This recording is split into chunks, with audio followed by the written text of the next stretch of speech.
నేను చేసిన తప్పుని అందరి ముందు ఒప్పుకోవాలనుకుంటున్నాను. బావగారు, నిజం తెలిస్తే భాగ్యం అక్క ప్రాణాలతో ఉంటుంది అనుకుంటున్నారా? అవునన్నయ్య. ఇన్ని రోజులు భాగ్యం గురించి ఆలోచించుకుంటూనే ఈ నిజాన్ని మనలోనే దాచుకున్నాం. దీనివల్ల ఎన్ని ప్రమాదాలు ఎదురయ్యాయో మీరే చూశారు కదా.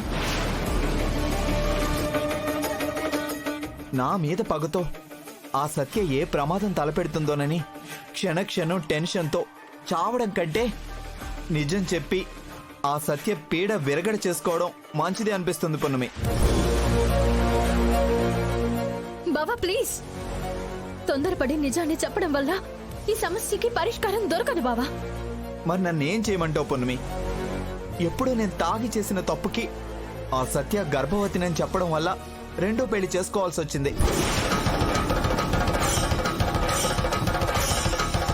ఈ నిజాన్ని ఎవరికీ చెప్పలేక దుబాయ్ వెళ్ళానని ఇంట్లో అందరినీ నమ్మించాను. ఎవరి కోసం ఇదంతా చేశాను? ఆ సత్య కోసం, దానికి పుట్టిన బిడ్డ కోసం కాదా? నువ్వు చెప్పేది కూడా నిజమే అన్నయ్య. ఆ సత్యవతికి ఇప్పుడు నువ్వు అవసరం లేదు. నీ పేరు మీదున్న ఆస్తి మాత్రమే కావాలి. అందుకే ఒకవైపు వదిన్ని చంపాలని చూస్తున్నారు, మరోవైపు నిన్ను అడ్డు తొలగించుకోవాలని చూస్తున్నారు.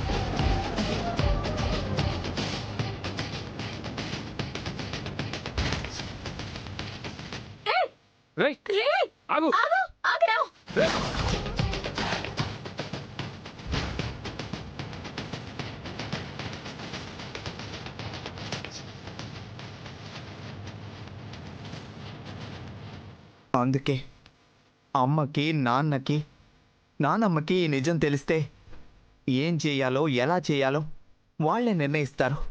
ఇక్కడ తప్పు చేసింది నేను కాబట్టి శిక్ష నాకు మాత్రమే పడాలి.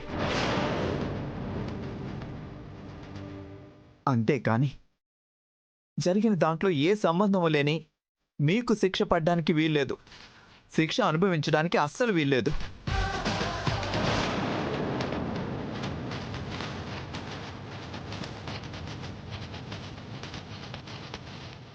బావగారు ప్లీజ్, మీరు వెళ్ళి ఈ నిజం చెప్పడం వల్ల వచ్చే ప్రయోజనం ఏంటో చెప్పండి. ఇప్పటి వరకు ప్రశాంతంగా ఉన్న భాగ్యం అక్క తన భర్త తప్పు చేశాడు అంటే భరించలేదు. అన్నిటికీ మించి తన పెద్ద మనవడు కట్టుకున్న భార్యకి అన్యాయం చేసి వేరే స్త్రీతో అక్రమ సంబంధం పెట్టుకున్నాడు అని అమ్మమ్మ గారికి తెలిస్తే, తన పెద్ద కొడుకు ఇంటి పరువు తీశాడు అని తెలిస్తే మావయ్య, అత్తయ్య తట్టుకోగలరా? సరే, మీరు చేసిన తప్పు ప్రపంచానికి తెలిసి శిక్ష పడితే రేపు వైష్ణవిని పెళ్లి చేసుకోవడానికి ఎవరిస్తారు? అది కాదు పున్నమి. బావగారు ప్లీజ్, మీరు చేసిన తప్పుకి మీరు మాత్రమే శిక్ష అనుభవించేలా ఉంటే ఈ నిజాన్ని నేనెప్పుడూ ఇంట్లో వాళ్ళకి చెప్పేదాన్ని. కానీ మీరు చేసిన తప్పు వల్ల కుటుంబం మొత్తం శిక్ష అనుభవించేలా ఉంది. అందుకే ఈ నిజాన్ని చెప్పొద్దు అని ప్రాధేయపడుతున్నాను. అవునన్నయ్య, ఈ నిజాన్ని నువ్వు దాయటం కంటే అందరికీ చెప్పడం వల్లే ఎక్కువ డ్యామేజ్ జరుగుతుంది. అసలు సంగతి తెలుసుకొని ఆ సత్య బాలు సంగతి తేల్చే వరకు ఈ నిజాన్ని ఎవరితోనూ చెప్పకు ప్లీజ్ అన్నయ్య. అవును బావగారు, అవసరమైతే నేను వకీల్ సాబ్ ఆ సత్యాన్ని కలిసి మరొకసారి మన జోలికొస్తే లీగల్ గా యాక్షన్ తీసుకుంటామని చెప్పి వస్తాం.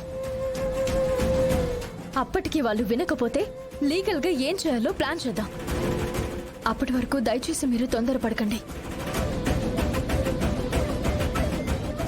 మీరేం చేసినా నా మంచికే చేస్తారనే నమ్మకం ఉంది. అందుకే మీరు చెప్పేంత వరకు ఈ నిజాన్ని ఎవరితోనూ పంచుకోను.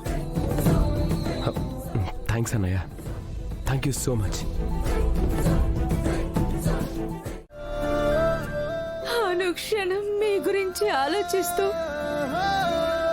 నీ మీది పంచ ప్రాణాలే పెట్టుకున్నా. ఈ భాగ్యానికి అన్యాయం చెయ్యాలని మీ మీకు మీకు మనసు ఎలా వచ్చిందండి? మిమ్మల్ని నమ్మి మీతో 7 అడుగులు వేసినందుకు ఇదేనా మీరిచ్చే ప్రతిఫలం? నేను మీకు ఏం తక్కువ చేశానండి? నన్ను కాదని మరో అమ్మాయికి మీ జీవితంలో స్థానం ఇచ్చారు.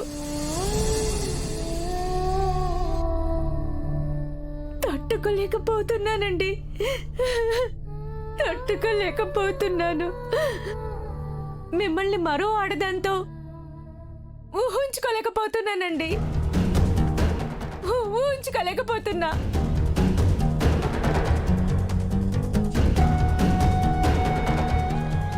ఈ దురదృష్టం మరి ఏ ఆడదానికి రాకూడదు. చచ్చిపోవాలనిపిస్తుంది, చచ్చిపోవాలనిపిస్తుంది. మీ మీద ఒట్టు పెట్టి చెప్తున్నానండి, నా కడుపులో కనుక మీ ప్రతిరూపం పెరగకపోయి ఉండుంటే ఈ పాటికి ఈ భాగ్యం ఈ లోకాన్ని వదిలి వెళ్ళిపోయేది. కేవలం కేవలం నా కడుపులో పెరుగుతున్న బిడ్డ కోసం బ్రతుకుతున్నాను.